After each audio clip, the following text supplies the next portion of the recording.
ছাত্র জনতার গণ আন্দোলনের মুখে সোমবার পদত্যাগ করে দেশ ছেড়েছেন শেখ হাসিনা। আর এতে বিপদে পড়েছেন বাংলাদেশ ক্রিকেট বোর্ডের একাধিক কর্মকর্তা। প্রধানমন্ত্রী দেশ ত্যাগের পর থেকেই হদিশ পাওয়া যাচ্ছে না বিসিবি প্রধান নাজমুল হাসান পাপনের।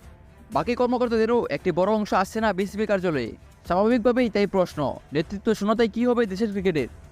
বিসিবির শীর্ষস্থানীয় কর্মকর্তাদের একটি বড় অংশই ছিল আওয়ামী লীগের। বোর্ড প্রধান নাজমুল হাসান পাপন ছিলেন আওয়ামী লীগের যুব ও ক্রীড়া বিষয়ক মন্ত্রী। জন্মনে প্রশ্ন, কোথায় আছেন পাপন?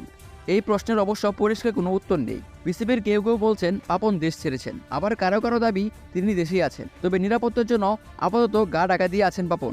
বিসিবিতে আবারও তিনি আসবেন কিনা সেই প্রশ্নেরও উত্তর নেই তাদের কাছে।